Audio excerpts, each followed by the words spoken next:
Bien, mesdames et messieurs, je vous remercie de votre présence et nous allons donc débuter cette conférence consacrée à cette révision du permis de conduire qui est proposée ici au Parlement européen, c'est-à-dire il s'agit de la révision d'une directive européenne relative au permis de conduire et qui s'inscrit dans le cadre d'un paquet législatif qui s'intitule Vision Zéro, initié bien sûr par la Commission européenne, ayant pour objectif donc zéro décès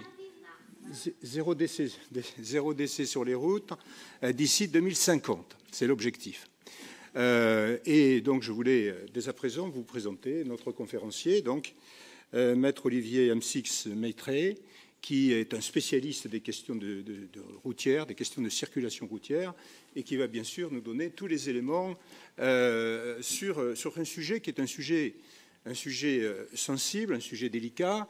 Je voulais vous dire d'ailleurs en introduction en ce qui me concerne que c'est un sujet sur lequel j'avais déjà travaillé lorsque j'étais député à l'Assemblée nationale au cours des années 2002, 2003, 2004, à cette époque où nous avions le gouvernement de l'époque, j'étais à ce moment-là député de l'UMP, le gouvernement de la majorité de l'époque qui avait mis en place des lois sur la violence routière. C'était un titre qui était significatif, qui avait été une législation très restrictive, naturellement, qui avait abouti à des résultats, qui avait contraint un certain nombre, évidemment, d'automobilistes, que c'était nécessaire, bien entendu, et qui avait contribué grandement à une diminution très sensible des morts sur les routes. Et puis je suis aussi à l'initiative, avec d'autres, bien sûr, de mes collègues à l'époque, sur la loi sur la drogue au volant. Alors je vous dis cela parce que ça a aussi un sens dans la mesure où ce que je vais vous dire à l'instant, est dans la perspective aussi, dans la suite de cela, mais j'ai plusieurs, évidemment, nuances à apporter par rapport à cette révision de la directive sur laquelle je voulais dire un mot avant, bien sûr, de laisser la parole à notre conférencier.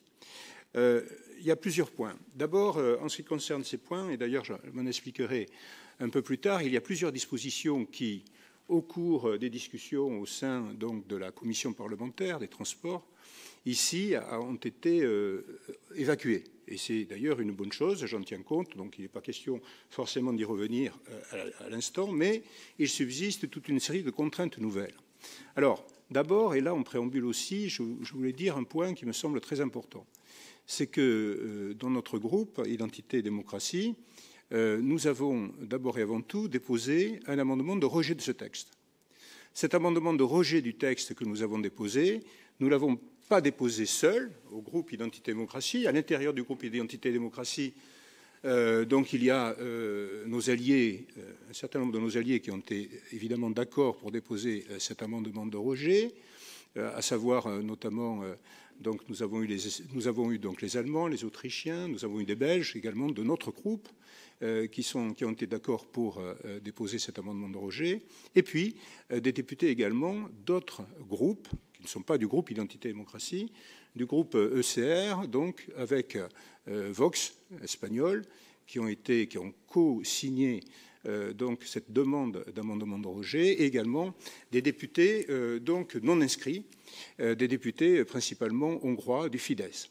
Donc nous sommes au-delà du groupe d'Identité et Démocratie, il y a un certain nombre évidemment de députés, et en dehors de ce groupe qui ont souhaité déposer cet amendement de rejet. Et la raison principale du dépôt de cet amendement de rejet réside dans le fait que nous considérons qu'il n'appartient pas à l'Union européenne, dans ce domaine, comme d'ailleurs dans d'autres, de prendre des compétences qu'elle n'a pas.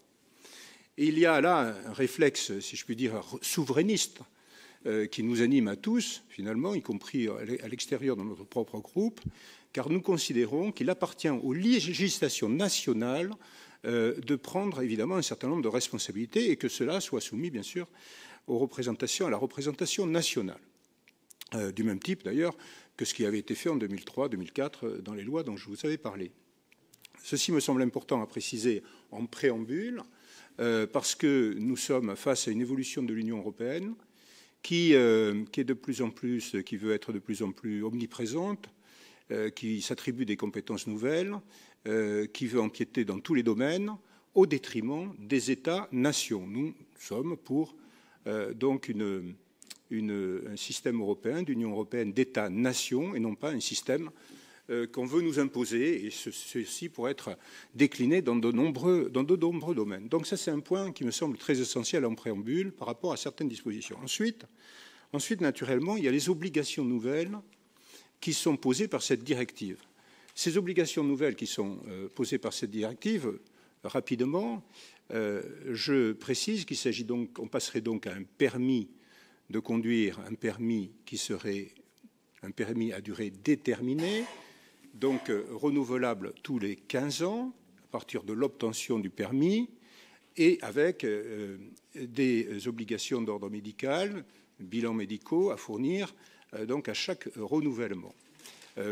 Ou du moins un renouvellement qui serait, et là nous allons voir comment ça va se décider, comment les choses vont nous être proposées lors du débat qui aura lieu demain, mais avec un certain nombre de ces obligations qui de toute façon font que tous les 15 ans, renouvellement ou pas de ce permis. Alors j'insiste sur ce point-là parce que dans les médias, disons, par rapport à la population pense que ces obligations ne concernent que les personnes d'un certain âge, au-delà de 70 ans. C'est faux.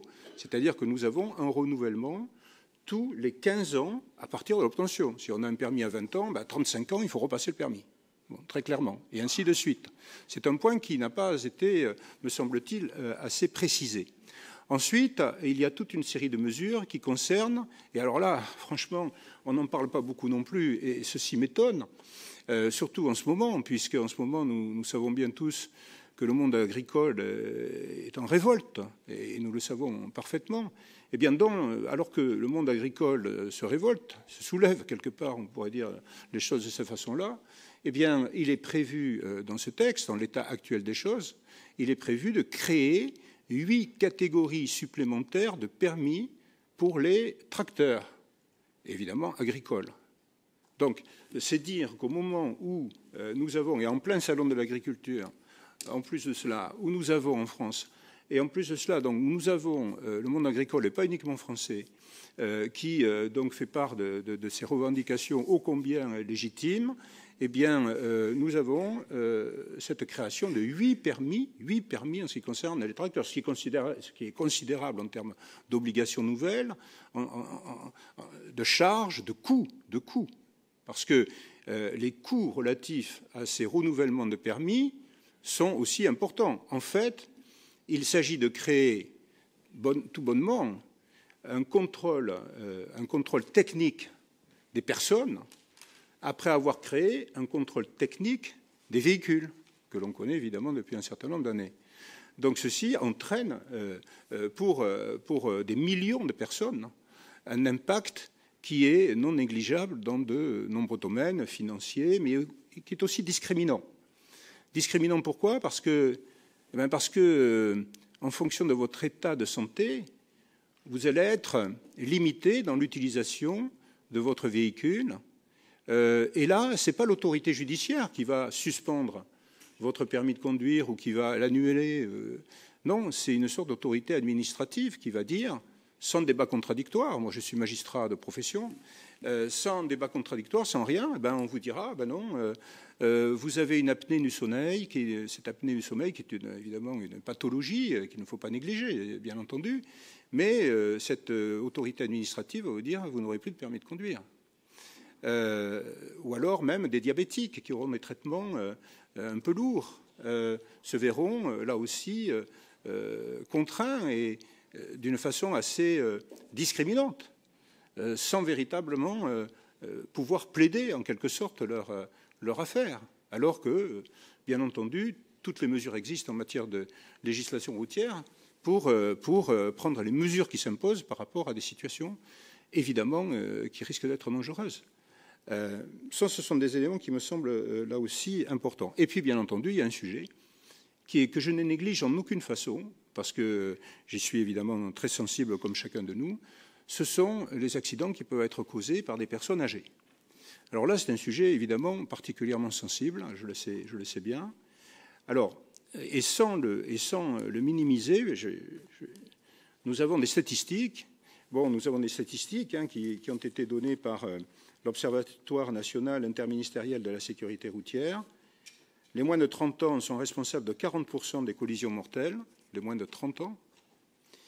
Les 75 ans et plus causent 2,3 fois moins d'accidents mortels que les 20-24 ans et 1,6 fois moins que les 25-34 ans. Donc, et c'est l'Observatoire national interministériel de la sécurité routière qui le dit. Donc, je ne dis pas que les personnes d'un certain âge ne sont pas dangereuses, je ne dis pas cela, et je sais qu'il y a des exemples particulièrement dramatiques. Voilà. Et le zéro mort en 2050, qui est avancé comme objectif par la Commission européenne, est un objectif parfaitement louable. Mais je pense pouvoir le dire, malheureusement, parfaitement irréaliste. Donc il faut voir les choses telles qu'elles sont. Ce sont surtout et principalement les jeunes gens, disons, qui sont responsables donc d'une grande majorité des accidents mortels. Ceci, pour autant, ne veut pas dire qu'il ne faut pas prendre des mesures en ce qui concerne les personnes d'un certain âge ou qui auraient des pathologies lourdes. Alors, par rapport à cela, il y a effectivement un débat. Ce débat, demain, on le tranchera si notre amendement de rejet, finalement, est lui-même rejeté. Mais ce qui est certain, si vous voulez, c'est que de toute façon, comme je l'ai dit au début de mon propos, toutes ces questions doivent être débattues au sein des parlements nationaux. Au sein, d'abord et avant tout, des parlements nationaux. Cette directive, vous savez, c'est une directive. La directive, elle s'applique dans nos États, elle s'applique sans véritable débat, sans véritablement avoir des possibilités de modification de la directive au niveau des parlements nationaux. Il y a une transposition qui est faite par les parlements nationaux de la directive, mais les pouvoirs d'appréciation des parlements nationaux est quasiment nul.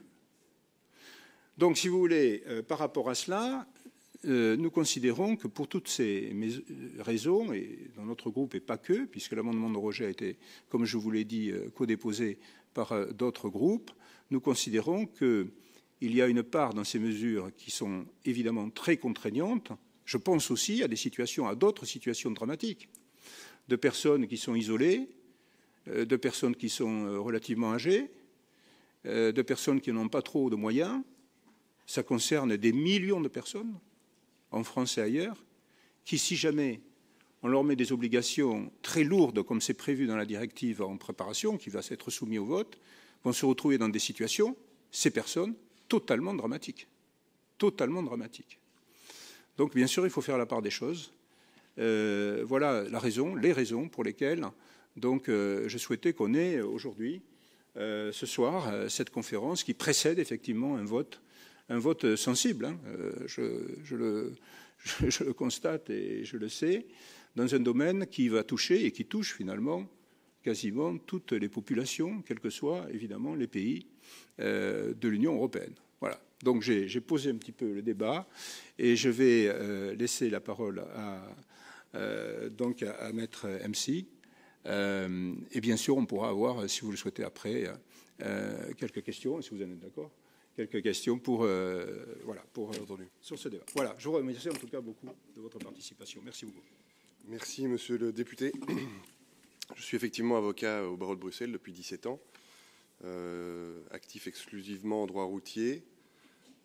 J'ai à peu près 4000 dossiers à mon actif en carrière, donc je vois à peu près de quoi on parle.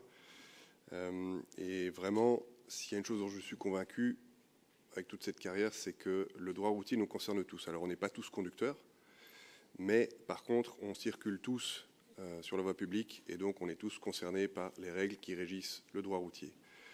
Évidemment, il y a donc les conducteurs de véhicules automoteurs, leurs passagers, mais aussi les cyclistes, les piétons et autres. Et donc, nous sommes tous usagers de la route. Et donc, je peux vous dire, après toutes ces années, que les conséquences de condamnation en matière de droit routier peuvent être vraiment cataclysmiques pour les personnes.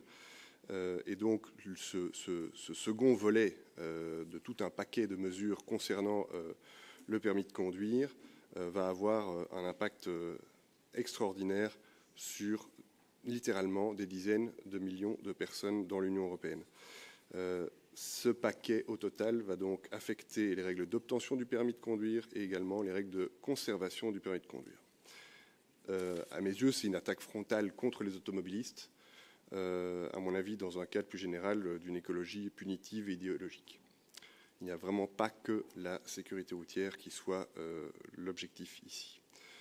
La première partie de ce paquet a donc été votée au début du mois de février, donc j'en parle, c'est déjà acquis, hein, on ne peut plus changer le cours des choses, mais par contre, vous savez qu'on peut revenir sur le contenu d'une directive, et donc si le Parlement européen, suite aux élections de juin, est composé différemment, eh bien, on pourra revenir sur toute une série de mesures qui sont, pour moi, inacceptables. La première partie qui a été votée, c'est le fait que les déchéances du droit de conduire décidées dans un État membre soient applicables sur l'ensemble du territoire de l'Union européenne. Ça a des conséquences et des implications juridiques absolument inédites, et vous verrez que j'ai identifié un certain nombre de problèmes que ça pourrait générer.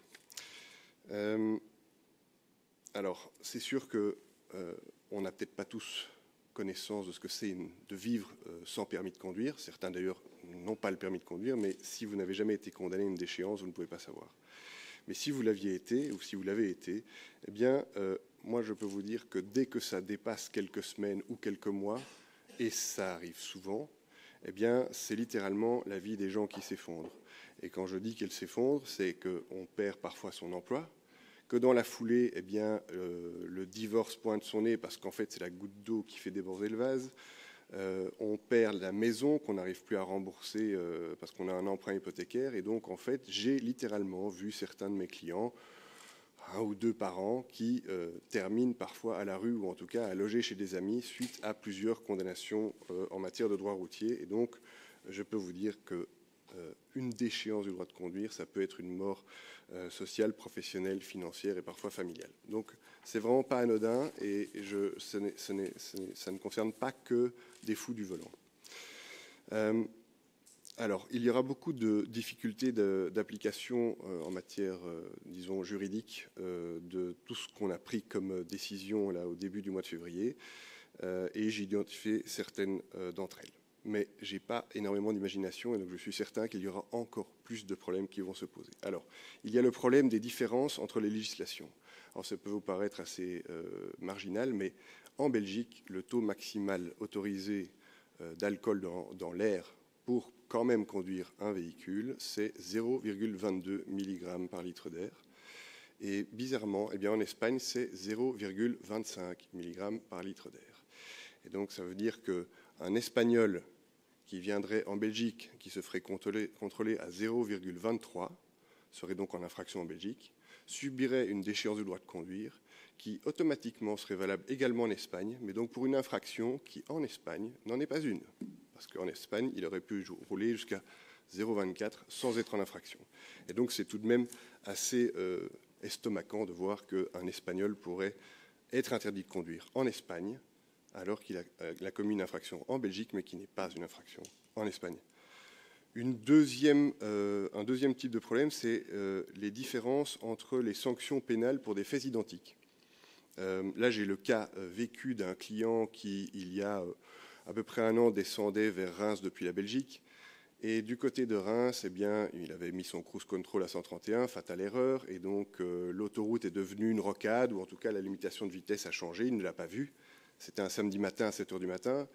La route était déserte, mais il y avait quand même la police sur le côté. Il a été flashé, intercepté, immobilisé sur un parking désert, et on lui a dit que le préfet avait pris une décision d'interdiction de conduire de 3 mois. Alors on peut dire, c'est très bien, c'est comme ça que ça se passe en France, et chacun fait ce qu'il veut chez lui, et ça, je trouve ça très bien. Mais par contre, ce qu'on dit à mon client, c'est qu'il va devoir subir, dorénavant, il devrait subir sa déchéance également en Belgique. Alors qu'en Belgique, pour 131 au lieu de 90, eh bien, si vous faites intercepter par la police, le procureur du roi vous prononcera un retrait immédiat du permis de conduire de 15 jours seulement, après quoi vous irez au tribunal de police, et là, devant un juge, avec ou sans avocat, vous pourrez vous défendre, faire valoir vos arguments, votre situation personnelle, les conséquences d'une longue déchéance sur votre vie, et peut-être que le juge se contentera de confirmer les 15 jours, ou de rajouter 15 jours, ou de rajouter 2 mois, ou dans certains cas graves, de rajouter 2 ans. La question n'est pas là. Mais au moins, on a pu faire valoir ces ces arguments, et comme l'a dit M. Garot. Et donc, en fait, au nom de quoi la Belgique, par exemple, devrait veiller à l'application d'une déchéance du droit de conduire qui a été prononcée par une autorité administrative en France, sans aucune voie de recours, sans possibilité de se défendre, alors qu'en Belgique, précisément, une interdiction de conduire de plus de 15 jours ne peut être prononcée que par un juge, par une autorité judiciaire, dans le cadre d'un procès, avec une possibilité de se défendre dans le respect des plus élémentaires droits de la défense et droit à un procès équitable notamment. Et donc moi, en tant que praticien du droit, je dois quand même dire que ça m'estomaque. C'est-à-dire qu'un préfet puisse imposer 3 mois de déchéance immédiatement, sans recours, je trouve ça délirant. Et je suis étonné d'ailleurs en fait que la France ne soit pas attaquée devant les juridictions européennes à ce sujet, parce que, à mon avis, pour moi, ça viole les plus élémentaires droits de la défense. Alors, autre chose, dans le même ordre d'idée, voilà, je vous avais dit que la Belgique ne devrait pas... je ne comprends pas comment la Belgique pourrait être tenue de faire appliquer une décision prise dans un pays étranger dans un irrespect total des droits de la défense. Et l'exemple parallèle un peu absurde, un peu excessif, j'en conviens, que je prendrais, c'est si un Français était condamné en Iran à 20 ans de prison, dans le cadre d'un simulacre de procès, est-ce que vraiment la France appliquerait, une fois le Français ayant réussi à s'échapper d'Iran revenu au pays, est-ce qu'on le mettrait en prison pour 20 ans, ou alors est-ce qu'on considérerait que, comme il n'a pas été jugé dans le cadre d'un procès équitable, eh bien évidemment, on ne va pas appliquer en France cette peine de prison de 20 ans. Eh bien, dans le cadre de la circulation routière, ce sera quand même le cas. Alors, les problèmes de langue. Quand un Estonien vivant à Malte aura fait une infraction en Roumanie, je ne sais pas dans quelle langue les documents seront écrits, mais probablement dans plusieurs langues, et ça posera énormément de problèmes. Ces sujets sont réglés par des conventions internationales, mais vous imaginez bien quand même, en pratique, ce sera très compliqué. Alors, un problème plus pragmatique, c'est la question de la sévérité accrue des condamnations contre les conducteurs étrangers. Ça me semble tout à fait normal et sain dans une société normale que quand un étranger est en visite et qu'il ne respecte pas la loi, de façon caractérisée, eh bien qu'on le condamne un peu plus durement. C'est humain et en plus c'est normal parce que on se dit comme ça il ne reviendra plus jamais et il ne délinquera plus jamais chez nous, ou alors s'il revient, eh bien il sera calmé, il ne le fera plus. Mais en attendant, si on le condamne plus sévèrement parce qu'il est étranger, la moindre des choses, c'est que cette sanction plus dure que la normale ne s'applique que dans le pays concerné et pas dans le pays de résidence du condamné. Donc ça va amener des injustices énormes. Alors, en matière de droit de la circulation routière, il y a quand même d'autres sanctions que les déchéances du droit de conduire.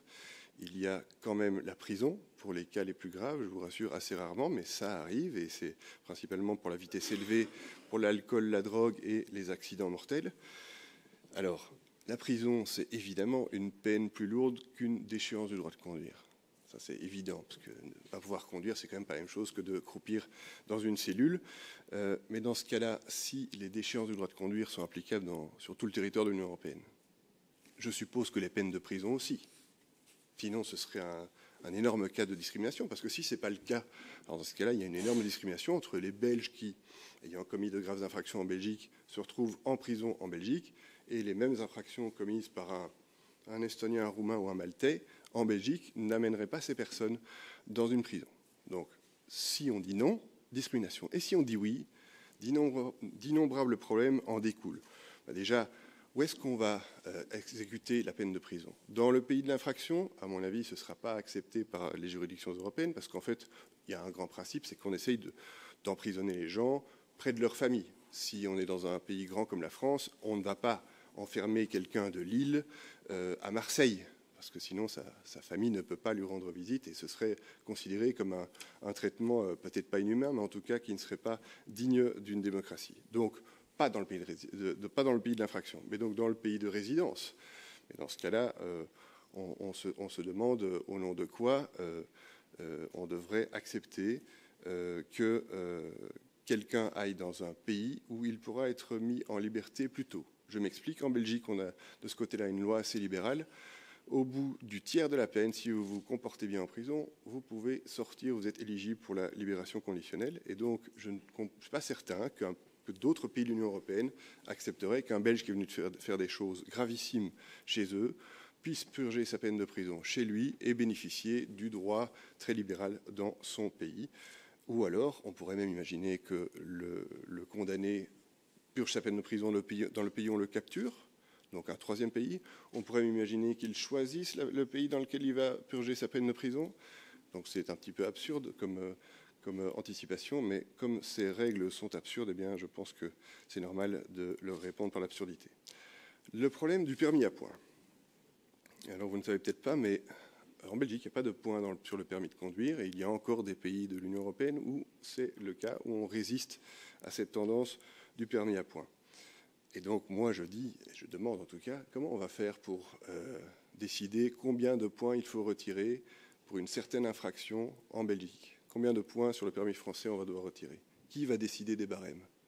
Je suppose de nouveau l'Union européenne. Et sinon, comment va-t-on faire? Et puis, quand il n'y a pas de points, eh bien, comment faisons-nous? Si moi, Belge, je fais une infraction en France qui me vaudrait normalement un retrait de points, mais que moi, sur mon permis, on ne va rien me retirer du tout, parce que j'ai un permis belge sans points, est-ce que ce n'est pas une discrimination, cette fois-ci, en ma faveur? Donc je pense qu'il va y avoir beaucoup de problèmes qui vont se poser de ce point de vue. Alors, il y a d'autres sujets sur les mesures de sûreté. Alors, les mesures de sûreté qui accompagnent une déchéance, la plupart du temps, on pense aux examens théoriques, donc le code en France, pratique, médicale et psychologique. Ma question, c'est... seront-ils à repasser dès qu'on aura une condamnation avec ces examens pour quelque chose qu'on a commis ailleurs que dans son pays de résidence?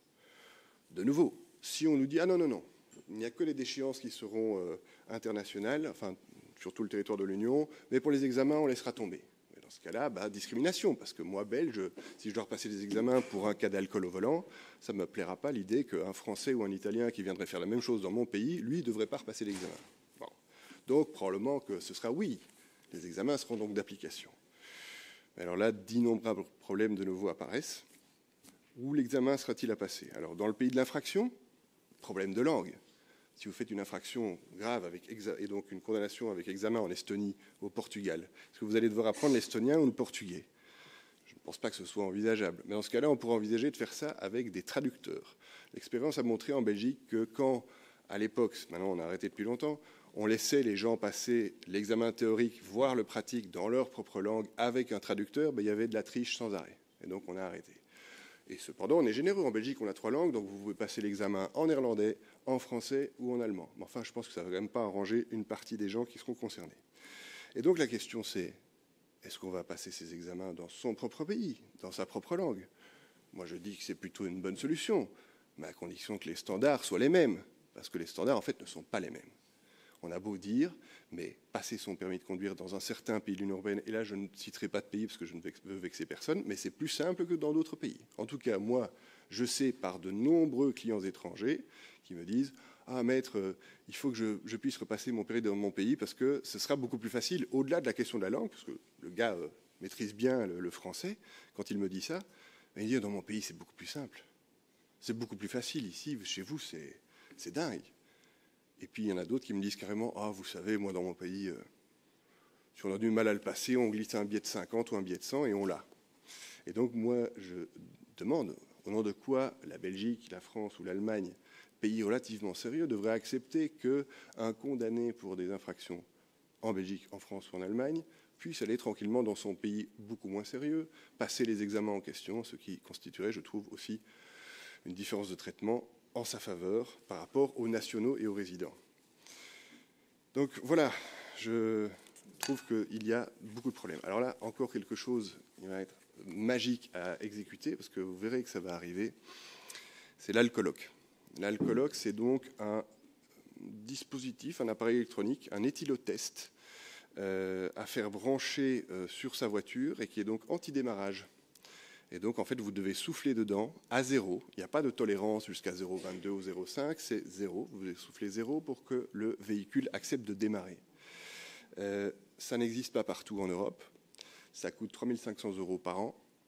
Il y a, pour la location de l'appareil, l'installation et aussi le programme de suivi et de contrôle.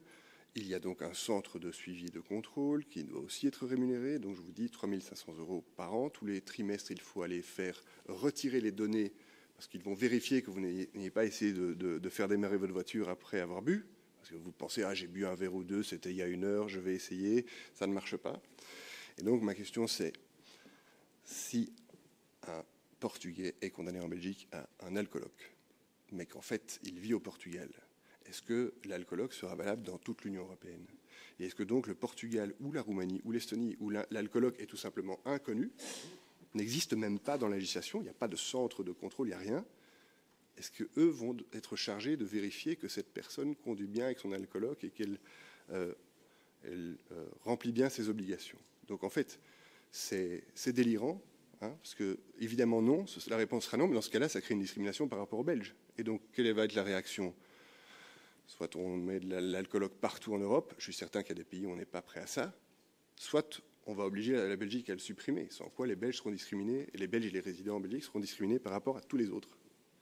Donc c'est quand même de nouveau vraiment ça me semble incroyable en termes de mise en application. Alors en matière d'accès au procès, on nous dit qu'il y aura donc un point de contact dans chaque pays de l'Union européenne, parce que vous devez imaginer que si vous allez faire une infraction grave en Croatie, vous aurez probablement un procès. Et voilà, si la déchéance du droit de conduire qui va en découler ne s'applique qu'en Croatie, vous pourriez vous dire, ma foi, ils me condamneront durement, à la limite je m'en fiche parce que je vais peut-être jamais retourner en Croatie, ou alors le temps que j'y retourne, la déchéance du droit de conduire sera terminée, donc voilà, c'est pas bien grave. Si ça me coûte une grosse amende, eh bien ils me l'enverront par la poste et je payerai. Sauf que maintenant, fatalement, si la déchéance du droit de conduire, je vais trop vite. Si la déchéance du droit de conduire s'applique sur tout le territoire de l'Union européenne, eh bien c'est différent. Vous avez tout d'un coup un grand intérêt à participer à votre procès. Et donc la question du point de contact. Alors déjà, ce sera une nouvelle usine à gaz, une nouvelle administration à créer dans chaque pays, avec une armée de juristes et de traducteurs, évidemment, parce qu'en fait, déjà, le vocabulaire juridique, c'est pas spécialement amusant, et dans les langues étrangères, c'est encore pire. Et donc, est-ce que ce sera un simple point de contact pour aider comme courroie de transmission, de communication entre les concernés et, les juridictions pénales des différents pays? Ou est-ce que ce seront des gens qui seront chargés de les défendre? Mais alors, dans ce cas-là, s'ils sont chargés de les défendre, je crois que les avocats vont lever le bouclier et dire « Attendez, nous, on a le monopole de la défense des gens, donc vous ne pouvez pas faire ça à notre place. » Et si c'est juste une courroie de transmission, c'est juste pour les aider, un petit peu les guider, dans ce cas-là, moi, je leur dis il faut absolument que vous preniez un avocat en Estonie, au Portugal ou en Croatie, parce que sinon, vous allez vous faire massacrer, littéralement. Et là, évidemment, je ne parle même pas du fait que totalement, les avocats vont en profiter, parce que s'ils ont affaire à des gens qui sont à distance et qui n'ont pas le choix et qui n'ont pas la possibilité de chercher le meilleur prix, etc., eh bien, ils se feront plaisir en termes d'honoraires. Ça, j'en suis certain. Alors, vous me direz, oui, mais tout ça, ça concerne que ceux qui se permettent, qui se relâchent, qui se permettent de faire des infractions graves dans les autres pays. Ils devraient être aussi rigoureux et stricts chez eux, à l'étranger, que chez eux. Et je suis d'accord avec vous. Sauf qu'en fait, si on y réfléchit bien, ça peut arriver par erreur, notamment les limitations de vitesse qui changent avec des panneaux dont on n'a pas l'habitude et on est justement en train de chercher ou en train d'admirer le paysage et en fait on ne se rend pas compte qu'on est entré dans une zone où la limitation de vitesse est plus basse. Ou alors on est dans une station balnéaire, on va au restaurant, c'est la petite station balnéaire d'à côté, ça se passe extraordinairement bien, on est avec les 4 ou 5 personnes qu'on préfère sur Terre, on passe une soirée formidable, le restaurateur est sympa, on boit un petit peu plus d'alcool qu'on a prévu. Et en fait, idéalement, on devrait rentrer autrement qu'en voiture. Mais bon, on a une voiture de location, c'est pas bien loin. On va pas commencer à prendre un Uber, c'est la galère. Surtout que dans ce coin-là, il n'y a pas de Uber. Et donc, on rentre. On se fait attraper par la police. Et voilà, après ça, on va au tribunal. Et tribunal local, quel que soit le pays, pourrait décider que pour vous, ce sera 3 ou 6 mois. Et là, vous subirez ça dans votre pays de retour de vacances. Et vous allez, par exemple, perdre votre emploi à cause de ça. Donc, je pense qu'il faut quand même se rendre compte que ça peut concerner tout le monde et pas uniquement les fous du volant, les gens qui ne pensent pas aux autres et qui conduisent n'importe comment. Ça, c'était donc pour la première partie du paquet. Ça a déjà été voté, mais donc vous verrez, ça va poser problème. Et donc je pense que ces problèmes sont volontairement, sciemment créés. En tout cas, pas impossible. Et la réponse qu'on donnera à tous ces problèmes que j'ai identifiés, à tous ceux qui ne manqueront pas de se poser, eh bien, ce sera qu'il faut plus d'Europe. Hein, on va tout harmoniser, on va tout faire remonter au niveau européen, et donc ce sera plus simple. Et donc on va renier un petit peu plus encore sur les compétences des États, et c'est, je suis certain, un objectif secondaire, en tout cas en deuxième ligne de ce morceau du paquet. Bon, la seconde partie du paquet, c'est ce dont on parle aujourd'hui plus dans l'actualité, c'est donc la question du permis de conduire et donc de son renouvellement. Il faut quand même savoir qu'il y a d'autres aspects dans ce projet qui ne sont déjà pas passés. Donc on a écarté l'idée d'avoir un permis spécial pour les SUV. On a écarté de la possibilité d'avoir un durcissement des limitations de vitesse sur autoroute en fonction de la catégorie de permis et du type de véhicule. Alors ça aurait été d'une complexité extrême à contrôler pour la police, hein, parce qu'il faut toujours essayer de penser à la police qui est censée appliquer la loi d'un point de vue technique et concret.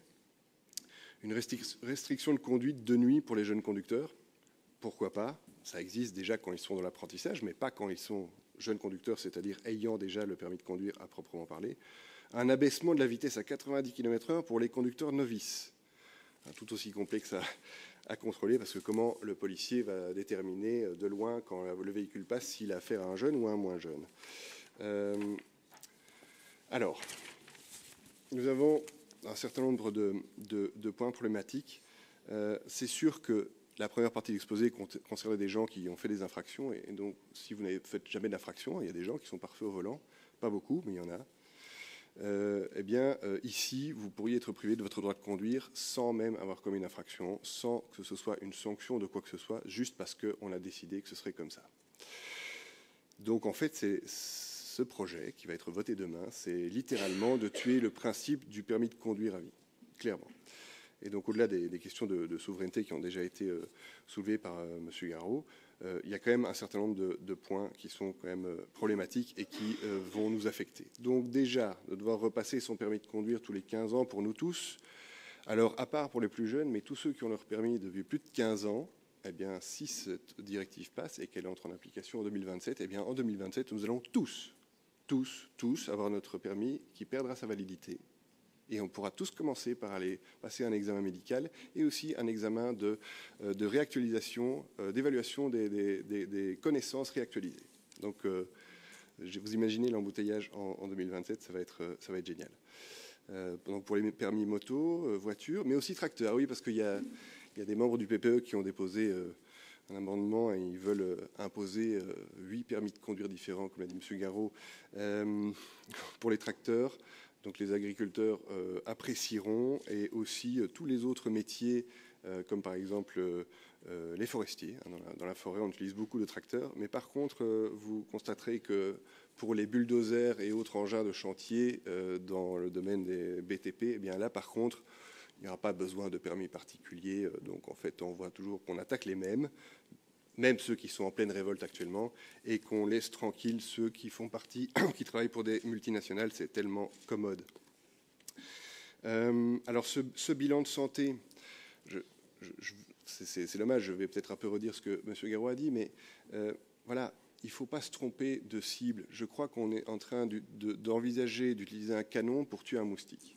Pourquoi? Parce qu'en fait, c'est vrai qu'on a tous connu une personne âgée qui ne devrait plus conduire, ça c'est vrai, et que même si les statistiques sont en faveur des personnes âgées, bien oui, parfois on se trouve avec une personne âgée qui roule très lentement ou qui fait des heures de conduite, mais en fait, je ne suis pas certain que très lentement on soit plus dangereux que très vite. Et donc je pense qu'effectivement les personnes âgées ont l'air hésitantes, mais la plupart du temps elles sont moins dangereuses. Mais moi ce que je veux dire, c'est qu'à ma connaissance, en tout cas en Belgique, et je pense en France c'est la même chose, il n'y a pas de possibilité pour le médecin traitant de dénoncer un de ses patients aux autorités ou à une commission médicale parce qu'il pense que cette personne-là, spécifiquement, ne devrait plus conduire. Ça n'existe pas. Pourquoi? Parce qu'il y a le secret médical et parce qu'on n'y a jamais pensé. Et au lieu de prévoir un mécanisme de ce genre-là, ce qui serait quand même assez logique, hein, parce que finalement, ça permettrait de cibler les quelques cas, parce que je pense que les cas sont vraiment peu nombreux. Je pense que la plupart des gens se rendent compte quand ils ne sont plus capables de conduire, ils arrêtent de conduire. C'est la mort dans l'âme qu'ils le font, mais la plupart du temps, ils le font en conscience. Mais s'ils ne le font pas, eh bien, une fois sur 1000, le médecin devrait pouvoir dénoncer. Et alors là, on s'occupera de ce cas-là de façon ciblée, sans entraîner littéralement des centaines de millions d'automobilistes européens dans un système de contrôle ubuesque et qui va être de nouveau, à mon avis, une usine à gaz. Donc voilà, on s'attaque frontalement à tous les automobilistes pour, à mon avis, des motifs autres que simplement la sécurité routière, plutôt que de s'attaquer de façon ciblée à ceux qui posent peut-être potentiellement problème. Alors, sur la question de l'actualisation des connaissances théoriques, alors voilà, le texte est assez flou de ce côté-là. Je ne sais pas ce qu'ils vont mettre dedans. Je pense qu'ils laisseront aux États le choix de remplir l'examen, c'est-à-dire de décider quelles connaissances doivent être réévaluées. Mais ce que je sais, c'est qu'ils vont probablement mettre d'autres choses que juste le code de la route. Parce qu'en fait, ce sont des règles de sécurité. Donc en fait, le code de la route et autres lois connexes liées à la circulation doivent suffire pour pouvoir conduire en sécurité et sans mettre les autres en danger. Sauf que là, en fait, ils vont rajouter des connaissances sur l'écologie, sur les modes de conduite alternatifs, sur la mobilité douce et autres. Et donc là, on se rend bien compte qu'on a affaire à quelque chose de totalement déconnecté de la réalité de la plupart des habitants, notamment des campagnes, des petites et moyennes villes, et donc en dehors de tout réseau de mégapoles et ultra-urbains.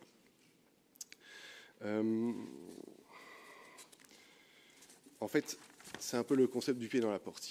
Si vous acceptez, si nous laissons passer qu'un examen soit nécessaire une fois de temps en temps pour conserver son droit de conduire, eh bien, en fait, ils pourront rajouter des exigences. Et ils pourront changer aussi le délai. Et qui vous dit que, pour l'instant, c'est 15 ans, mais qui vous dit que ça ne va pas passer à 10 ans? Et qui vous dit que, quand c'est plus court, c'est-à-dire 5 ans à partir de l'âge de 70 ans, eh bien, pourquoi ce ne serait pas à partir de 60 ans? Et là, je vois tout d'un coup qu'il y a des personnes dans la salle qui sont déjà concernées si ça passe à 60 ans. Et donc, en fait, c'est le concept même de la remise en question du caractère à vie du permis de conduire qui est en fait le plus dangereux. Parce qu'en fait, ils ne manqueront pas d'en abuser par la suite. Quand la malveillance est au pouvoir, eh bien, elle en profite, c'est clair. Donc, qui va organiser les tests de révélation? Autre problème, est-ce qu'on va créer des centres ad hoc ou bien est-ce que ce sera les centres d'examen du permis de conduire actuellement? Mais ils sont déjà submergés. En Belgique, il faut 3 à 4 mois pour avoir une date pour l'examen pratique. Et je pense qu'en France, parfois, c'est encore pire. Et donc, on est en train de nous dire que ces centres déjà submergés vont tout d'un coup s'occuper de, littéralement, millions de Français qui vont devoir venir montrer que leurs connaissances sont encore bonnes. Je pense que c'est absolument ingérable. Ou alors, on va créer une administration ad hoc, et là, de nouveau, ce sera le contribuable qui va payer, ou les personnes concernées, mais ça va juste être dans un contexte de perte du pouvoir d'achat, d'inflation, etc. Ce sera à nouveau de l'argent jeté par les fenêtres, à mon avis. Monsieur Guiraud en a parlé aussi, mais voilà, les diabétiques en France, c'est 4,2 millions de personnes, c'était les chiffres de 2021. Ce nombre a certainement augmenté, il va continuer à augmenter vu que toute la population vieillit de plus en plus, et donc on prévoit une validité limitée à 10 ans. Et donc même si vous êtes un jeune diabétique de 25 ans, eh bien pour vous c'est tous les 10 ans et pas tous les 15 ans. Apnée du sommeil, mon meilleur ami fait de l'apnée du sommeil, il a été diagnostiqué il y a 1 an, il dort comme un bébé depuis qu'il a une machine qui l'empêche de s'étouffer, et ça concerne quand même 5% des adultes en France, soit 1,5 million de personnes, et il semblerait qu'il y en aurait en fait beaucoup, beaucoup plus, parce que plein de gens ne se font pas encore diagnostiquer. Et d'ailleurs, j'ai vu récemment un humoriste qui faisait de la retape sur le sujet sur Internet, qui disait « Faites-vous diagnostiquer si vous êtes tout le temps fatigué et que vous ronflez ». Bon. Eh bien là, pour les apnéiques du sommeil, ce serait donc une validité limitée à 3 ans. Donc tous les 3 ans, les examens, peut-être même pire, voire 1 an. Et puis moi, je pose comme question, ils ne s'arrêteront pas là. De nouveau, si le pied est dans la porte, eh bien, qu'est-ce qu'ils vont faire? Ils vont rajouter d'autres maladies, d'autres affections, d'autres pathologies. Et à la fin, eh bien, en fait, l'immense majorité des gens se retrouveront avec des validités de permis de conduire extrêmement courtes. Donc moi, je pense qu'il faut absolument éviter que ce projet passe. Et alors, accessoirement, mais c'est quand même important, si vous savez qu'en vous faisant dépister le diabète ou l'apnée du sommeil, vous risquez de perdre votre permis, il y a des gens qui ne vont pas aller se faire diagnostiquer. Donc en fait, on va pousser des gens à ne pas s'occuper de leur santé comme ils devraient. Donc je trouve ça complètement aberrant et délirant. Alors voilà, le portefeuille numérique, ça fait partie du paquet, enfin pas du paquet, mais le permis de conduire digitalisé sera dans le portefeuille numérique. Donc c'est un outil qui va rassembler toute l'existence légale et financière d'un citoyen, carte d'identité, permis de conduire, passeport, sécurité sociale, divers moyens de paiement. Alors on ne va pas parler de ça en général, mais la dématérialisation du permis, c'est vraiment c'est plus de surveillance et de contrôle de la part des autorités. C'est un risque de hacking bien réel, hein, avec notamment des données de santé dans la base de données. Donc ça, c'est quand même assez grave. Si on nous dit que ce sera sécurisé, qui le croira? Enfin, moi, on m'a déjà dit que le Parlement européen se faisait lui-même hacker et espionner de temps en temps. Donc c'est sûr qu'une base de données avec des centaines de millions de permis de conduire va se faire hacker aussi. Et donc il y aura des abus et de la criminalité. Si vous avez un permis qui est digitalisé, eh bien, en réalité, on peut vous le retirer d'un clic, par erreur ou par malveillance. Et après ça, vous êtes face à un mur digital où vous devez essayer de faire des recours pour récupérer votre droit de conduire. Donc c'est vraiment, on est aux antipodes de la simplification administrative, on est aux antipodes aussi des économies budgétaires qu'on nous pousse à faire dans toutes sortes d'autres domaines. Pour le reste, eh bien, je trouve aussi lamentable qu'on veuille empêcher les jeunes de commencer la conduite accompagnée relativement tôt. Je crois savoir qu'en France, c'est vraiment très tôt. Je pense que ça commence à 15 ans. Ce serait remonté à 17 ans. Je trouve ça très dommage. Et le permis de conduire à partir de 18 ans. Mais par contre, on entend beaucoup de gens qui soutiennent cette directive, qui, eux, par contre, quand il s'agit de droit de vote, serait pour que les jeunes puissent voter à partir de 16 ans. Donc ils sont assez matures pour voter, évidemment pour les écologistes, mais par contre pour conduire, ils ne sont pas assez matures. Donc je trouve qu'il y a quand même une incohérence énorme, surtout quand on parle aussi de majorité sexuelle. Hein. Donc conduire, c'est tellement grave, il faut attendre 18 ans. Voilà. Pour le reste, on a parlé des personnes âgées. Ah, les chiffres, ils sont vraiment... Moi, je trouve ça incroyable comme chiffre. Les personnes âgées, les plus de 75 ans, ils font 2,3 fois moins d'accidents mortels que les 20-24 ans. Et 1,6 fois moins que les 25-34 ans, alors qu'ils roulent plus de kilomètres par jour. En France, c'est les plus de 60 ans roulent 46 km par jour, contre 30 km pour l'ensemble des Français. Donc c'est quand même assez...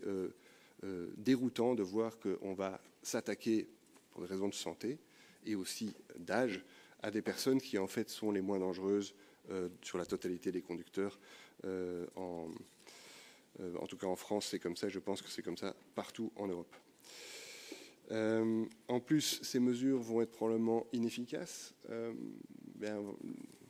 Avec M. Garot, en préparant, j'ai appris qu'au Portugal et en Italie, on avait déjà ce genre d'examen pour les personnes âgées. Et puis, en fait, ça ne marche pas bien. Parce qu'en fait, au Portugal et en Italie, eh bien, ils ont un nombre de morts par million d'habitants qui est plus élevé, enfin, morts sur la route, qui est plus élevé qu'en France. Donc 63 pour le Portugal par million d'habitants, 54 par million d'habitants pour l'Italie, contre 50 par million d'habitants pour la France. Et donc, il n'est peut-être pas nécessaire pour la France d'avoir un examen pour les personnes âgées. Alors évidemment, ça dénote une Union européenne qui est déconnectée de la réalité, puisqu'elle elle va imposer des examens médicaux à des gens qui vivent dans des déserts médicaux pour une partie d'entre eux. Donc en fait, c'est déjà extrêmement compliqué d'avoir encore un médecin à moins de 50 km de chez soi. Il faut, je ne sais pas moi, 6 mois en France pour avoir un rendez-vous chez un ophtalmo. Alors je vous le dis, venez à Bruxelles. Il ne faut pas aussi longtemps du tout pour avoir un rendez-vous chez l'ophtalmo. Et donc, comment ces gens vont-ils faire pour se faire examiner dans un centre ou alors chez leur médecin traitant? Et puis, s'ils perdent leur droit de conduire, ils pourront eux-mêmes plus se faire soigner en se rendant à l'hôpital ou chez leur médecin. Qui va payer pour tout ça? La sécurité sociale, donc le contribuable, ou alors les personnes elles-mêmes, mais on est déjà dans une période de crise et ça va probablement pas s'améliorer, sauf peut-être avec des changements politiques. Donc voilà, j'ai déjà parlé de l'engorgement, mais donc si en 2027 on est 15 ou 20 millions à devoir aller repasser nos examens, il y aura un petit engorgement. Alors ça vous semble drôle, et moi je trouve ça drôle, mais on va se retrouver dans des situations où on ne pourra plus conduire. Et soit vous décidez de conduire, et donc vous êtes assurantiellement et pénalement en danger, soit vous décidez de ne pas conduire et vous êtes victime en fait donc d'une mauvaise organisation, de la législation et des examens en question. Donc voilà, je pense que c'est un sujet extrêmement grave. À mon avis, ici, on a affaire à une forte conjonction d'intérêts entre, d'une part, les écologistes qui veulent, sous des prétextes climatiques et dogmatiques, limiter le nombre de conducteurs. En fait, ils sont simplement opposés à la circulation routière et ce n'est qu'une attaque parmi d'autres. On a eu la fin des moteurs thermiques, on a eu les zones de faible émission, etc. Et d'autre part, qui a intérêt à tout cela, c'est la Commission qui, comme je le disais, cherche à renier les compétences des États et à effacer les particularités nationales pour faire disparaître encore un peu plus le sentiment d'appartenance à la nation. Merci beaucoup. Bien, merci. Merci, Maître, pour donc ce panorama que vous nous avez donné à la fois sur toutes les difficultés d'application d'un tel texte, avec toutes, évidemment, les conditions relatives au droit international qui sont considérables, avec beaucoup de difficultés encore par rapport à cela. C'est la raison pour laquelle, moi, comme je vous l'ai dit au début, il y a beaucoup de ce texte qui devrait plutôt se retrouver dans une discussion donc, nationale, au Parlement national, devant la représentation nationale. D'où une question de souveraineté, comme je l'ai dit aussi, pour chaque pays, parce que là, il y a un principe de base qui fait que la Commission européenne ne peut pas s'arroger des compétences qu'elle n'a pas. Voilà. Bien, je pense qu'il y a un certain nombre de réactions peut-être et de questions dans la salle. Donc, oui, alors il y a une première main qui s'est levée là, et ensuite Annika Brunner. Voilà, je vous en prie, madame. Oui. Bonjour. Pour compléter un petit peu le tour de table que vous venez faire, j'aimerais vous apporter mon témoignage. Moi, je m'appelle Florène Julien, j'ai 27 ans, je suis originaire de Marseille. Et ma vie a basculé le 14 novembre dernier parce que ma maman est décédée. Elle s'est faite renverser par un conducteur qui l'a confondue avec un container de poubelle quand elle traversait le passage piéton. Un conducteur, voilà, vous avez peut-être vu cette histoire parce qu'en effet, j'en parle dans les médias pour essayer d'alerter l'opinion publique. J'étais très loin de ce combat. J'étais loin, je m'en préoccupais pas. Et en fait, ça a complètement bousculé ma vie. Et je vous ai entendu donner énormément d'arguments et je pense qu'il faudrait beaucoup de temps pour rentrer vraiment dans le débat. Donc j'invite vraiment tous les députés qui sont dans la salle à relire le texte qui sera présenté au vote demain avec énormément d'attention, avec la même lecture que celle que j'ai faite, en étant aidée par énormément de personnes, en étant aidée par des textes en droit européen pour bien comprendre ce qui revient à l'Europe et ce qui revient aussi aux États membres par la suite, parce que j'ai appris beaucoup de choses et j'ai l'impression qu'il y a des choses que vous avez dites avec lesquelles je ne suis pas en accord, et du moins que je n'ai pas lu dans le texte qui sera présenté demain. En tout cas, moi, ce que je peux vous dire, c'est que s'il y avait eu cette règle du jeu, s'il y avait eu une visite médicale, ma mère, elle serait certainement à côté de moi, elle serait certainement pas morte à 72 ans alors qu'elle allait faire une randonnée dans les calanques de Marseille, comme elle le faisait tous les jours, et que mon cas, c'est le cas de centaines de personnes. Et qu'on peut très bien faire une bataille de chiffres, en effet, vous avez cité des chiffres. Moi aussi, je pourrais vous dire que d'ici 2050, il y aura plus de 30% de personnes âgées sur les routes et plus de 50% si on compte les années qui vont suivre. On pourrait continuer comme ça pendant longtemps. On pourrait dire qu'on stigmatise les personnes âgées alors que le texte dit très clairement qu'il s'agit de passer une visite médicale tous les 15 ans et non de repasser son permis de conduire pour l'ensemble de la population.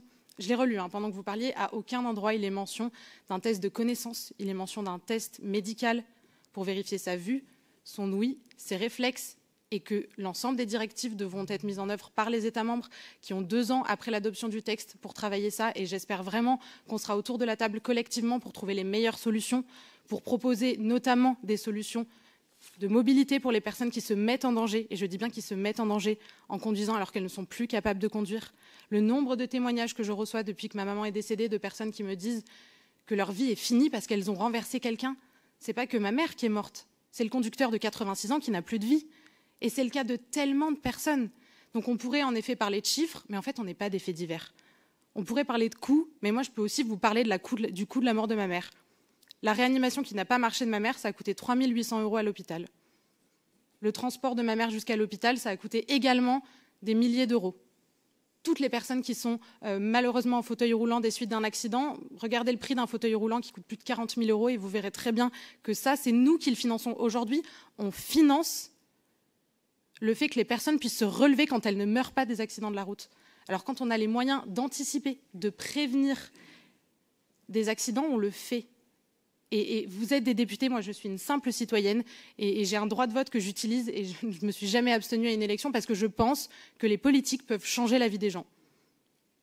La justice aujourd'hui, elle ne changera pas ma vie. Pourquoi ? Parce que ça fait 3 ans que quelqu'un a renversé ma mère et que ça fait 3 mois, et ça fait 3 mois que cette personne a encore le droit de conduire. Elle habite à 500 mètres de chez moi et je vais la croiser tous les matins en me levant si elle continue à conduire.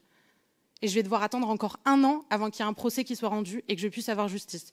Et encore des témoignages que j'entends, la personne aura certainement 2 mois de suspension de permis et pas beaucoup plus. Là, vous avez la possibilité d'anticiper. Vous avez la possibilité de faire en sorte que demain, après-demain, après-après-demain, il y ait de moins en moins d'accidents. La vie, elle n'a pas de prix.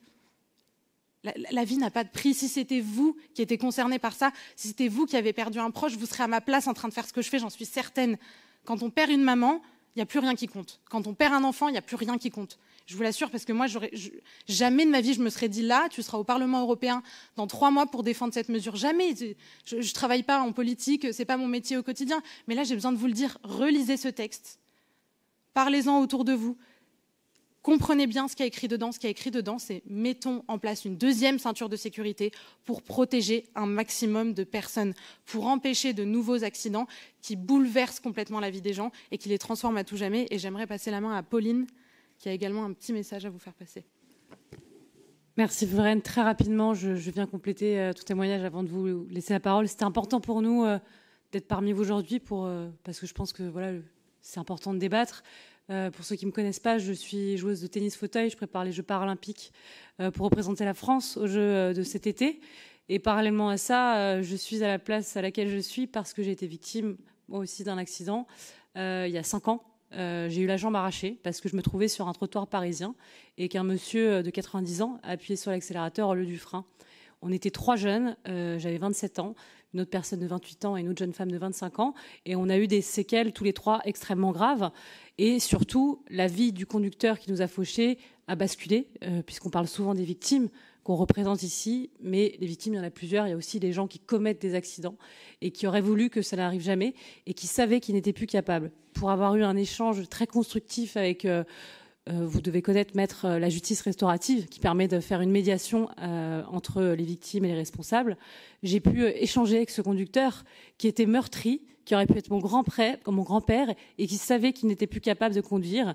Et ce sont ces mots. Il m'a dit, vous savez, moi je respecte la loi. S'il y avait une loi, je l'aurais respectée.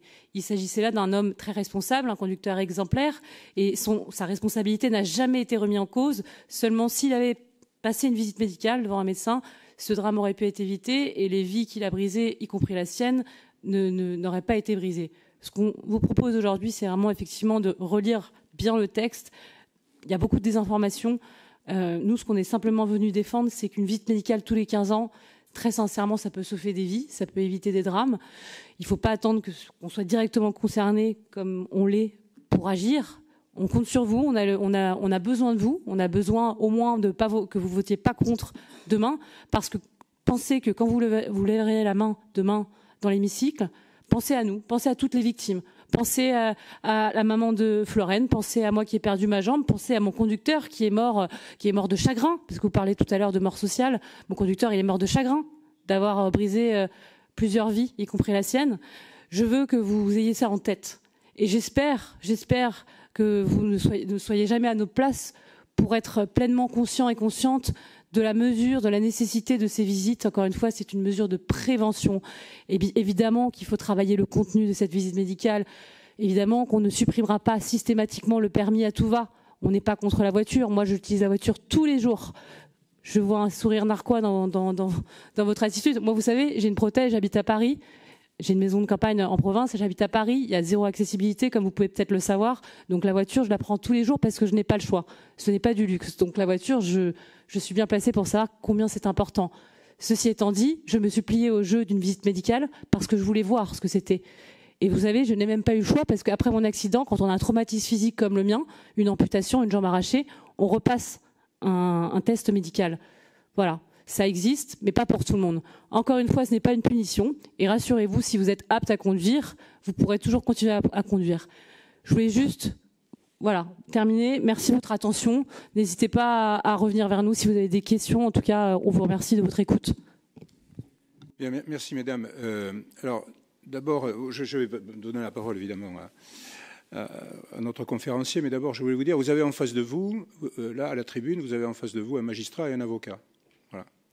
Donc, si vous voulez, moi, ce dont vous avez parlé, j'ai, professionnellement parlant, quand j'étais donc en juridiction, et j'étais quasiment 30 ans en juridiction, donc si vous voulez, j'ai vu de très nombreux cas d'accidents routiers dramatiques, hein, comme les vôtres, qui ont entraîné vraiment des situations épouvantables pour les familles, pour les victimes, comme celles que vous avez connues et que vous connaissez toujours. Donc, ce que vous venez de dire, je suis absolument persuadé du caractère absolument très douloureux et tout ce qui vous concerne, c'est-à-dire vouloir absolument faire en sorte que ça ne se reproduise pas.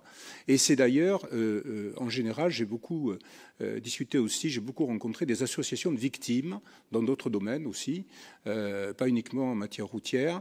Et je sais très bien que ce qui vous anime, c'est d'abord et avant tout que ça ne se reproduise pas. Voilà.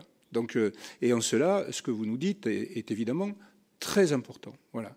Mais ce que moi je voulais vous dire, c'est que, et d'ailleurs dans le propos, dans le préambule que j'ai eu tout à l'heure, j'ai parlé effectivement de la particularité qui concerne des accidents causés par des personnes âgées, parce que c'est votre cas à toutes les deux, particularité qui effectivement, que je comprends, je ne veux pas vous citer des chiffres et autres, mais nous considérons, si vous voulez, que confier à une autorité administrative le règlement de tels sujets n'est pas du tout adapté. Et qu'il appartient qu'il y ait, au nom de la subsidiarité, ces questions doivent être traitées d'abord devant un Parlement national et devant des juridictions nationales. Parce qu'il est totalement anormal qu'un certain nombre de sujets aussi douloureux soient d'abord et avant tout traités par des autorités administratives qui ne vont pas prendre de gants, hein, parce que les cas que vous avez évoqués, bien sûr, sont indiscutables. Mais on pourrait faire aussi et retracer un certain nombre d'éléments dramatiques qui pourraient concerner des gens qui sont perdus dans nos campagnes, qui n'ont pas de moyens, qui n'ont pas de possibilité de se déplacer et qui vont se retrouver, peut-être parce qu'ils ont du diabète, et même certainement, ou même parce qu'ils ont certaines pathologies, avec des obligations qui vont les coincer dans l'heure et qui vont entraîner des drames épouvantables, si vous voulez. C'est très délicat. Ce débat, nous contestons le principe d'une compétence, si vous voulez, européenne qui s'applique dans tous les États sans discussion devant les parlements nationaux. Nous contestons cela, comme vous l'a dit donc mon conférencier ici présent. Il y a des difficultés monumentales qui vont se poser partout parce que les législations ne sont pas les mêmes, etc. On ne peut pas l'adapter aussi facilement que vous croyez. Voilà. Donc c'est pour cela qu'il y a un problème spécifiquement par rapport à cela. Mais encore une fois, tout va dépendre de ce qu'on va nous proposer. Nous le savons plus ou moins, mais encore une fois, ce n'est pas, nous estimons, c'est de la souveraineté des États d'avoir un tel débat au sein des parlements nationaux. Si vous voulez poursuivre. Juste, on est désolé. Ensuite, je donne la parole à... Oui, alors... On est désolé. Alors, je donne la parole au député européen, donc, M. Jean-Lain Lacapelle. Oui, juste parce que j'ai eu l'occasion de rencontrer ces deux témoins, Florène et Pauline, tout à l'heure avec Jordan Bardella, donc pas plus tard qu'il y a quelques minutes. Le sujet, bien sûr, nous touche tous, parce que ça touche l'émotionnel.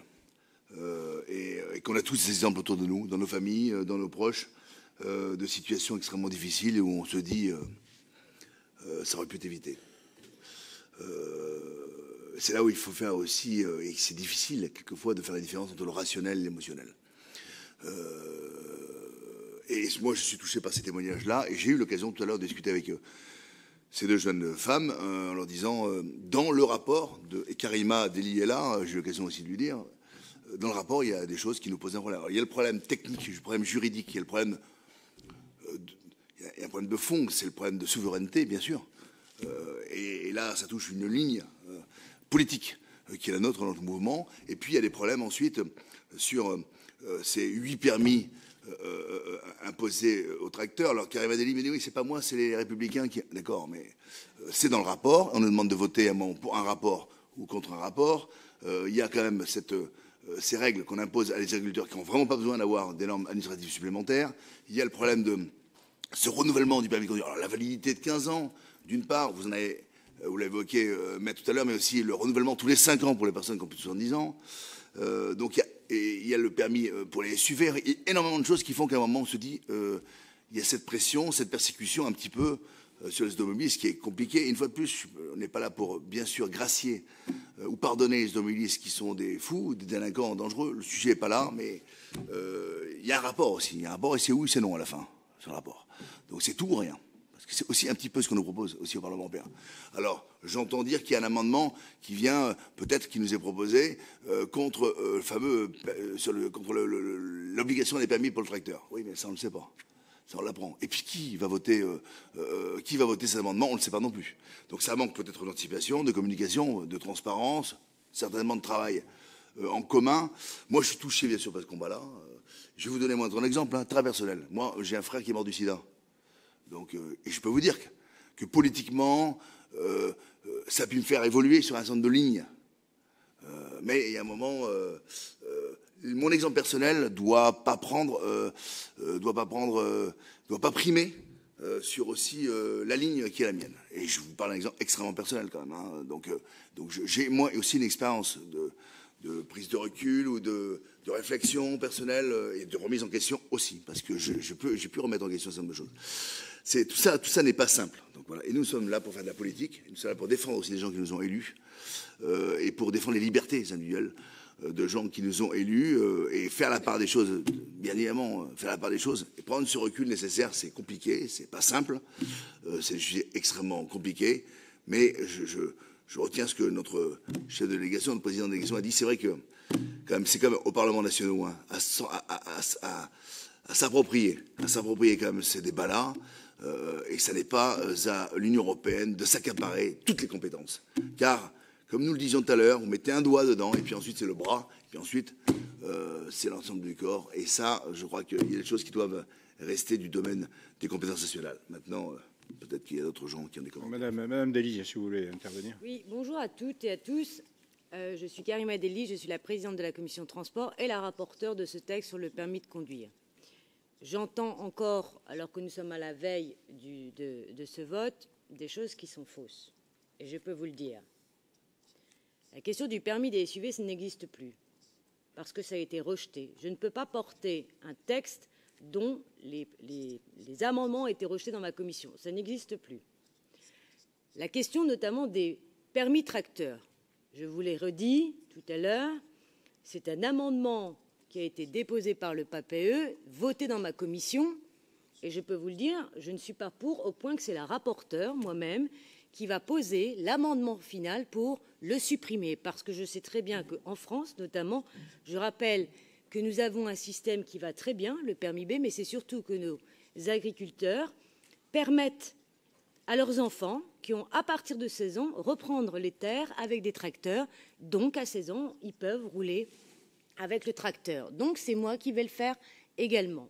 Je voudrais vous rappeler juste deux choses. Je ne ciblerai jamais notamment les personnes âgées parce qu'autour de moi, j'ai connu des personnes qui ont 30 ans et qui ont eu des maladies, par exemple de l'épilepsie.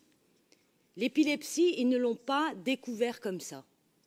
Ils l'ont découvert parce que, justement, il y a eu des amis qui ont commencé à se questionner. Et la personne, vous savez quoi? Un jour, a pris le volant et a eu très peur. Et là, à l'époque, il avait mon âge. Il me disait, mais pourquoi personne osait me le dire? J'aurais aimé qu'un médecin me le dise, parce que vous êtes mes amis. C'est très difficile à dire, ou même parfois la famille. Et je peux vous le dire, je ne suis pas en guerre contre les Français, parce que les Français, et c'est eux-mêmes qui le disent, parce que j'ai entendu beaucoup de choses, les Français ne sont pas contre la visite médicale. Le sondage le montre bien. 70% des Français sont pour une visite médicale pour protéger nos aînés. Donc, ce n'est pas la fin du permis à vie. C'est la fin, justement, c'est l'obligation, quelque part, de les accompagner, parce qu'on a peur pour eux, mais on a peur aussi pour cette jeunesse. Parce que vous l'avez dit, monsieur l'avocat, quand vous faites les statistiques, ben oui, il y a plus de jeunes qui meurent sur la route que les anciens. Mais les anciens, pourquoi il y a moins d'anciens qui meurent sur nos routes? Parce qu'ils roulent moins que les jeunes. Donc la comparaison est là. La dernière chose que je voudrais vous dire, moi je ne suis pas venue faire la guerre. Je ne suis pas venue vous dire oh là là là là, on est en... Moi, ma seule mission, c'est de sauver des vies, au fait, et d'éviter les drames. Elle est réelle. Elle n'est pas sur des calculs politiciens, parce que moi, je crois que sauver des vies et la sécurité routière, elle a un but. Elle n'a pas de couleur, elle a un but, elle a un objectif. Le problème que nous avons aujourd'hui, et je vous le dis, parce que vous dites, mais c'est un débat national. Ce débat national, vous regardez tous les textes de loi à l'Assemblée nationale ou au Sénat, il y a eu déjà 4 textes et ils ne l'ont pas voté. Parce que, non, je suis désolée, ils ne l'ont pas voté. La visite médicale obligatoire a été mise en place par des textes qui n'ont pas été votés, voire même certains qui ont été retirés à la dernière minute. Et moi, je vous le dis qu'on a une occasion en or de pouvoir le faire et ne pas être à la traîne. Et je rappellerai juste 2 choses. Monsieur l'avocat, vous avez dit tout à l'heure, ou quelqu'un a dit, ça va nous coûter. Et vous le savez qu'il y a un article de loi qui dit, la vie n'a pas de prix, c'est tellement au-dessus de tout. Vous le savez, cet article, quand même. Et bien, cet article montre à quel point, justement, je crois que la vie, elle n'a pas de prix. Alors, si on doit faire une chose, ben, c'est de sauver des vies. Sauver des vies. Et donc, cet article et cet amendement, je vous le dis demain, n'est pas là pour rentrer, justement, dans une nouvelle histoire contre les bagnoles, machin, etc. Et tout à l'heure, monsieur, vous avez dit quelque chose, vous avez un peu fait de la moue, alors je vous le dis. À la question des gilets jaunes, j'avais fait un plan sur notamment, je vous le dis, oui, c'est à vous, parce que vous avez dit, quand on parle de mobilité urbaine et de mobilité dans les zones rurales, il n'y en a qu'une qui a fait un plan d'anticipation, notamment sur les gilets jaunes et également sur les zones rurales. Dans les zones rurales, les gens avaient l'habitude de 3 choses. Tout d'abord, des transports en commun. Vous demandez à tous les aînés. Ils avaient une offre de service et un choc de mobilité qui était réel. On a tout enlevé. La deuxième chose, vous regardez la carte des gilets jaunes, c'est tous des gens qui habitent à moins de 5 à 10 km d'une gare. Ce qui est terrible en France, on appelle ça des petites lignes. Moi, je me bats pour qu'on arrête d'appeler ça des petites lignes. C'est scandaleux, ça veut dire qu'on aurait des petits gens, des petites rencontres, des petits lieux. Il n'y a pas de petites lignes. C'est la raison pour laquelle toutes ces lignes ont été fermées. Parce qu'on a considéré que ce n'était pas prioritaire. Et donc, vous pouvez regarder mon travail. Un des grands objectifs, c'est de réouvrir ça, parce que les Français aussi, ils aiment le train, comme partout en Europe. Sauf que le train, c'était trop cher aussi pour eux. Comme la bagnole, aujourd'hui, vous savez quoi? Dans ces zones-là, eh ben, ça devient trop cher. Parce que la mobilité, c'est devenu le plus grand accélérateur de précarité dans notre pays, comme en Europe. Et moi, je ne veux pas avoir des gens immobiles. Les gens immobiles, c'est les gens qui ne bougent plus. C'est la raison pour laquelle vous regardez dans tout le travail que je fais et vous demanderez à vos députés qui sont dans ma commission, et ils le savent parce qu'ils sont attentifs, ils savent très bien que sur ces questions-là, s'il y a bien quelqu'un qui bosse dessus, c'est bien moi. Alors c'est vrai que dans ma commission, je n'ai pas la majorité et que vous pouvez sourire, mais malheureusement, vos députés, le jour du vote, n'étaient pas présents. Mais moi, je n'ai pas envie, et je vous le dis, qu'on trouve de l'instrumentalisation, qu'on trouve un discours différent. Le discours sur ce permis de conduire n'est pas ce qu'on voudrait lui faire dire.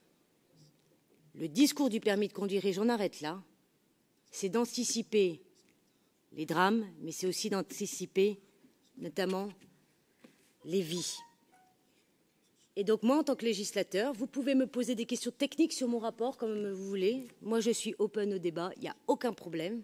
Je suis là aussi pour vous apporter des arguments, des études aussi qui ont été faites. Et ensuite, moi, je ne veux pas vous dire ce que vous allez voter parce que vous êtes des législateurs, vous faites ce que vous voulez. En tout cas, ce qui est sûr, c'est que moi, je me battrai jusqu'à la dernière minute demain pour pouvoir faire en sorte que dans ce Parlement, qui est le représentant des citoyens, on ait une réponse à la hauteur des enjeux. Je voudrais vous remercier parce que ce n'est pas facile d'être en terrain parfois miné, parce que quand je vois votre affiche, je me sens un peu en terrain miné, parce que je ne sais pas je sais pas qui est Bruxelles. Est-ce que c'est la Commission européenne? Est-ce que c'est le Conseil? Est-ce que c'est le Parlement européen? Persécute, vous voyez, c'est persécuté, machin. Moi, je ne suis pas là pour... voilà, je ne suis pas là pour je ne suis pas là pour voir ces mots, je trouve ça un petit peu dommage. Mais je pense qu'il y a des moments où il y a des sujets où on peut se parler. Et ce sujet-là, il mérite qu'on se parle. Merci de m'avoir donné la parole. Et je vous dis, bon vote. Voilà. Écoutez, Madame Dely, c'est très bien que vous soyez là. Moi, j'aimerais vous souhaiter une bonne campagne électorale, parce qu'a priori, on a vu que vous avez commencé la campagne sous les caméras. C'est très bien, bravo à vous, un bon coup médiatique. Seulement, vous ne pouvez pas vous faire la défenseuse de la mobilité, alors même que vous êtes en train de multiplier les entraves. Les entraves à l'égard de toutes les zones périphériques, de banlieue ou rurales, dont je fais partie, c'est-à-dire que je fais partie d'une frange privilégiée, on va être honnête, de la France, mais il n'en demeure pas moins que dans mon village, j'ai moins de 300 habitants, il n'y a aucun transport en commun. C'est-à-dire que pour aller chercher un morceau de pain, aller déposer mes enfants à l'école, je suis obligée de prendre la voiture. Et tout ça n'empêche pas non plus de s'occuper des personnes qui, comme ces deux personnes-là, ces deux dames-là, ces deux victimes, en effet, des dangers de la route, méritent d'avoir une réponse. Je pense que la réponse, vous l'avez donnée vous-même. C'est-à-dire que je pense que c'est pas par le droit administratif et par la privation de liberté, de privation en plus d'un droit fondamental en Europe, à savoir la libre circulation des biens et des personnes, mais peut-être par le droit de la santé. Parce qu'il y a un vrai sujet là-dessus. En effet, je pense que c'est au médecin de dire à son patient, je ne vous pense pas en capacité de pouvoir conduire. Et donc, on doit peut-être réfléchir plutôt par le droit de la santé, plutôt que d'entraver des millions d'automobilistes qui ont besoin de ça pour vivre. Ils ont besoin de leur voiture parce que, oui, c'est une réalité, il n'y a plus de transport public. Mais à partir de ce moment-là, on ne va pas recréer des tas de millions de lignes parce que vous savez très bien que l'Europe est là pour optimiser tout et justement faire de l'Union européenne, notamment ferroviaire, des grands axes et en plus, pour le coup, les Français développer uniquement le TGV, ce qui est un vrai problème, je vous le concède. Sauf que la réalité, elle ne se fera pas par la privation de liberté, notamment la privation de la liberté de circuler. Je pense que la réponse, qui est une réponse nécessaire en effet à apporter pour sauver ces vies, se fera par le droit de la santé, par en effet peut-être enfin aussi un changement d'optique qui est travailler sur la prévention, mais pas uniquement d'ailleurs pour le droit routier, pour l'ensemble de la prise en charge de la santé des publics. C'est-à-dire qu'on en a assez de traiter que des symptômes, et si on faisait, comme je crois qu'il existe en Allemagne, un service, une nécessité de prise de sang régulière, d'examens réguliers permettant de prise en charge de plus en plus tôt, et même des remboursements médicaux mieux pris en compte, je pense qu'on pourrait aussi défendre notre modèle de santé beaucoup plus intéressant, plutôt que de, encore une fois, d'appuyer sur la tête des Français qui ont besoin de leur voiture pour vivre. Non mais, alors, je vais juste répondre parce qu'on m'attaque. Mais vous dites, il n'y a plus de transport en public. Non mais, alors, je ne fais pas de show devant les caméras puisque je suis désolée. Alors, la bonne nouvelle, je ne pars pas en campagne électorale, je ne serai pas candidate. Donc, je ne serai pas candidate. La caméra, c'est pour moi. La caméra, c'est pour Pauline. C'est pour retracer mon histoire. Donc, c'est moi qui fais mon show et je suis pas une personnalité politique. Je trouve ça un petit peu indécent de rentrer dans ces considérations alors qu'on parle d'un sujet aussi important. Vraiment, moi, je ne fais pas de politique et je pense que s'il y a bien un sujet qui n'a pas de couleur politique, c'est celui-là. Vous avez tous un cœur qui bat. Vous avez tous une mère qui vous aime, un père, quelqu'un. Je pense que il faut, en tout cas, remettre les choses dans leur contexte et qu'on peut tous se croiser demain sur la route. C'est parce que je ne nie pas la gravité de votre... Non, mais j'ai pas besoin que vous me dites ça, j'ai pris assez de recul. Je suis consciente, je l'ai dit en aparté, qu'il y a un vrai souci de mobilité. Sauf que du coup, on va pas trouver de solution, on s'arrête là, on continue à conduire alors qu'on n'est plus capable. Je vous l'ai donné, madame, parce que c'est mon rôle de politique de trouver des solutions qui n'écrasent pas l'immense majorité des Européens. L'immense majorité des Européens, elle est pour cette visite médicale. Vous serez les seuls demain à voter contre, je vous le dis. Ça fait 2 jours que je suis au Parlement. Je peux vous dire que vous êtes les seuls à vous opposer à ce... S'il vous plaît, on n'entend plus rien. Hein. On ne comprend plus rien, on n'entend plus rien. Donc là c'est plus possible, on ne peut pas faire... Merci de votre attention, je ne vous dérange pas plus longtemps et on vous laisse entre vous. Merci beaucoup. On va essayer de... Attendez. Hein. Je comprends que tout ceci entraîne un certain nombre, évidemment, de réactions. Mais simplement, pour le débat, simplement, je voudrais que le débat puisse se poursuivre. Si vous voulez. Non, mais moi, je voudrais répondre. J'ai pas l'impression que ça soit... Pauline. J'ai pas l'impression que... Non, mais nous, on doit... Excusez-moi, je dois partir. Attendez, non, il y a Annika Bruna qui demande la parole depuis un petit moment. Moi, j'ai quelque chose à... Attendez, partez pas. Bon, je vais quand même prendre la parole. Alors, attendez, s'il vous plaît. Annika Bruna qui demande la parole depuis un moment. Et ensuite, j'aurai 2-3 mots à dire. Oui, c'est dommage dommage qu'elle soit partie, parce que je voulais juste dire que moi... Dans le micro, de prendre la parole après ces témoignages. J'étais d'autant plus bouleversée par cette jeune femme qui a eu la jambe arrachée que moi j'ai moi-même une sœur qui était polio complètement et qui était handicapée. Donc je sais la souffrance qu'il peut y avoir quand on manque d'autonomie. Après, c'est un faux débat, si j'ose dire. Déjà, il y a une chose, c'est aussi notre position de vote, elle est de ne pas donner plus d'importance et plus de décision à l'Europe. Justement, ça a été dit là par mes collègues, peut-être pas forcément, c'est difficile à entendre quand on a subi ça, parce que franchement, je suis de tout cœur avec tout ce qui s'est passé. Il y a trop de drames qui se passent comme ça. Mais moi, par exemple, on parlait des déserts ruraux. Il n'y a pas besoin d'être dans les grandes campagnes. Moi, je demeure dans le Val d'Oise. Il y a une ville à côté de chez moi. Ils sont 6 000 habitants. Les gens s'inquiètent réellement de ces mesures. Il ne faut pas oublier la précarité qui existe. Les gens se disent, pour certains, mais comment on va faire? Comment on va payer? Et d'autre part, dans cette ville de 6 000 habitants qui n'est pas au fin fond de la campagne, disparition du boulanger, disparition du bureau de poste. Et les personnes âgées, je ne sais pas à quel âge on les considère, après s'en mettre en fait qu'il faut aussi des contrôles de santé pour qu'elles soient habilitées à pouvoir conduire. Mais elles ont besoin de la voiture pour aller chercher leur pain, pour aller au bureau de tabac. Et c'est un problème qu'on ne peut pas trancher comme ça avec des arguments aussi terrible, comme on a entendu de part et d'autre. Il faut réfléchir vraiment à tous les problèmes et essayer de prendre des mesures assez rationnelles de chaque côté. Et surtout, nous, c'est que l'Union européenne n'empiète pas plus sur nos compétences. Parce qu'après tout, je pense que nous sommes à même de pouvoir trouver des mesures pour justement éviter des drames tels que cela. Et en fait, notre position de vote, je pense qu'elle se résume à ça. Madame, je vais vous donner la parole. Simplement, j'ai juste un mot à dire. C'est dommage que Karima Delli soit sortie parce qu'elle a elle-même dit quelque chose auquel j'ai été très sensible. Je la cite. Il y a 4 textes qui n'ont pas été votés à l'Assemblée nationale sur le sujet. 4 textes.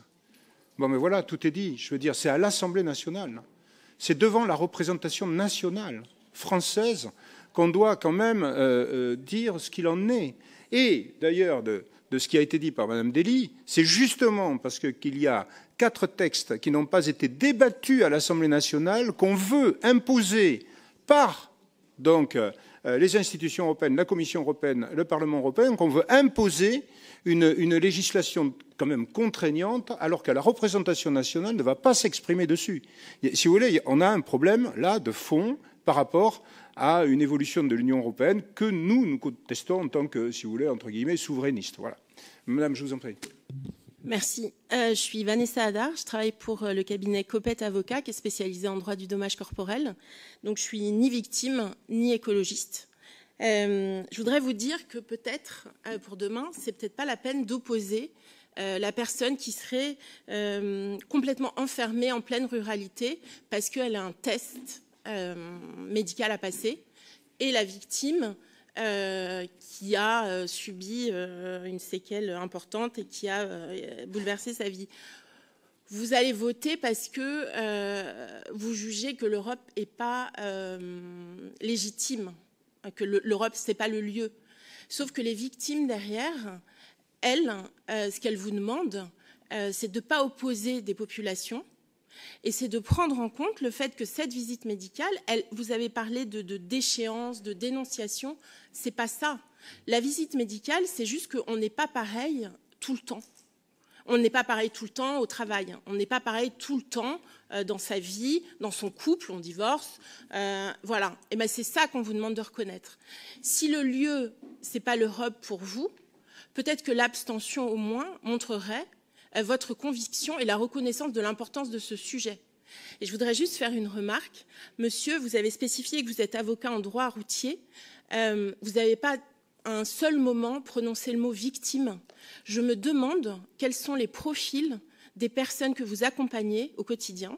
Et si vous vous revendiquez comme avocat du droit routier, vous devez prendre en compte l'autre partie en face des responsables.